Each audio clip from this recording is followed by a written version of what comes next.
Yo, what is up everyone? My name is Suriano and today we're going to be going over the no reload card throw. Now this technique that I created allows you to throw your cards from the hand that holds the deck. So essentially you don't have to transfer the card over, reloading it into your other hand, throw it with one hand and hold the deck in the other. You can hold the deck in this hand and throw it this hand. Wow.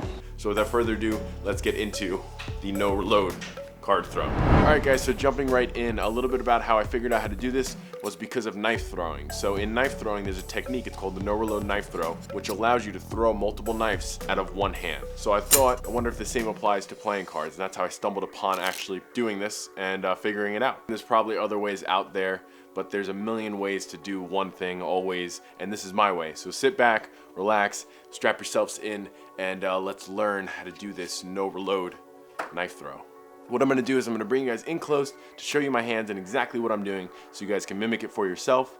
And then I'm going to go into tips and tricks and all that good stuff that I picked up along the way from doing this for so long. And I hope you guys can end this video learning exactly how to do this. So you guys will be flinging your cards without reloading and looking like total badasses. And let's just bring you guys in close so I can show you how to do this. So what you're going to do is hold the cards in the hand that you're going to throw with. Right here I have about like 20 cards. So I hold them in my right hand because I throw it in my right hand. If you hold them in your left hand, just reverse this and mimic what I do. How this works is this is what it looks like.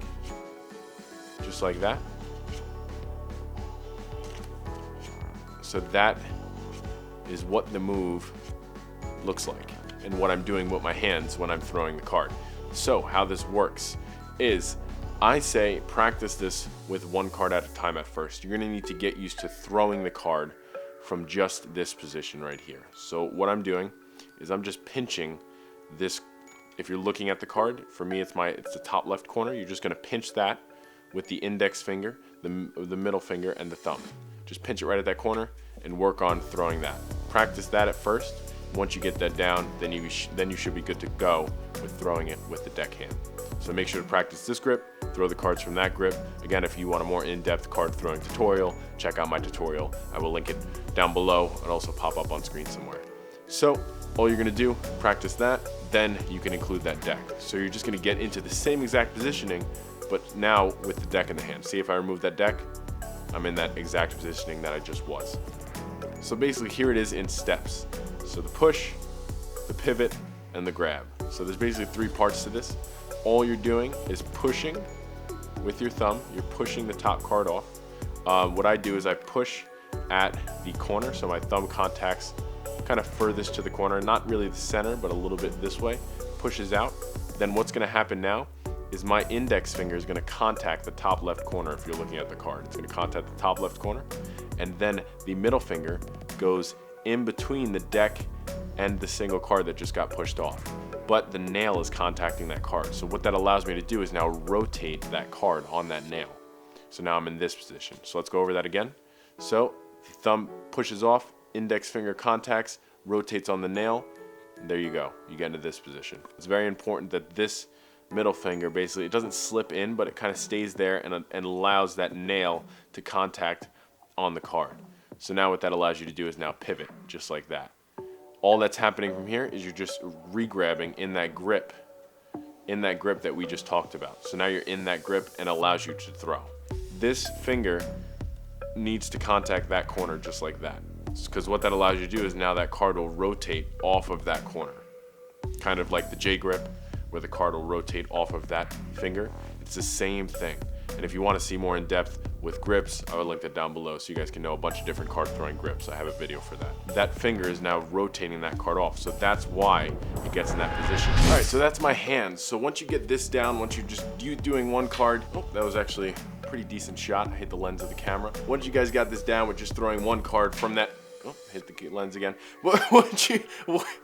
Let's get into the arm and what your arm is going to be doing and my 5 tips that should help you do this in no time. So tip number 1 is actually with the arm. So for this throw, it's very hard to just do it without using the full arm. Yes, you can, but it's not going to be as full potential that you could reach with doing it with the whole arm. So what I recommend is definitely incorporating that whole arm like we went and taught in previous tutorials. So let's get into tip number 2. So tip is going to be pullback. So the whip. The whip is what's really important with this throw is because it creates the spin and the momentum of the card. So what I mean by that is don't just throw and keep your hand forward, whip, so pull back. So what that pullback does is it pulls the card, letting it rotate off the finger, which gives it more spin. Remember, the more spin, the more speed, and the more it's going to be able to cut through things. All right, so tip number 3 is I recommend after throwing the card, as you're going back, getting into position. So what I just did there, that's going to allow you to do the rapid fire card throw. So you could throw and see every single time I pull my hand back, I get into position. So I pull the hand back, throw the first card. As soon as that card releases, that's when I push off and get right back into positioning as I'm winding my arm back. If you were here, it would be kind of hard, it would be kind of obvious that you're doing that, but if you're adding that motion into it and going after one card, so first card releases, flies off, then you're getting, as soon as that card releases, that's when you're getting right back into positioning to throw the next one. The arm comes back, it's all one fluid motion. Tip number 4 is going to be don't overdo it. So what I mean by that is don't throw it hard. You don't need to throw this one hard. The hardest thing that you need is that whip. If you can get that whip good, the card's gonna fly. If you try to overpower it, the card is gonna flutter, and you do not want that. So I don't know if you guys picked it up on camera, but the card fluttered all over the place. If you want it to stay straight, softer with the release and more powerful with the whip. You see? So it's kind of light with the throw, with the initial throw, and a lot of power with the whip. Tip number 5 is start out small. So what I mean by that is use 10 cards at first. So put 10 cards in the hand that you're throwing with, get that down pat, you're ready to go, feels great. Then upgrade to 5. So then add 5 cards on, see how that feels. Once you're comfortable with that, add 5 more cards on, and in no time, you'll be throwing with a full deck of cards in your hand. So I hope you guys like this technique of the no reload card throw and put it to use. And if you guys do, make sure to film yourself doing it and put it on Instagram and tag me, and I'll feature you on my story. All my social media links will be down below if you want to check those out. Make sure to stay tuned for this Friday where I'll be announcing the winner of the giveaway. If you guys want to enter that giveaway, you still can. Go to the Bitcoin Cash Out tutorial video on this channel and stay tuned till the end of that video, and it will tell you exactly how you can enter that giveaway. If you guys like this video, make sure to smash that like button and hit that subscribe button, because I don't know why you're not subscribed already, and maybe tap that little notification button so you guys can get notified as soon as I upload a video, because I'm always commenting back the first 2 hours of my video. So if you guys want to get in touch with me, just freaking smash that notification button and just be the first one there in my video, and we can spark up a conversation. So I can't wait to hear from you guys. Tag me on social media, and I'll see you guys in the next video. Enjoy the no reload card throw.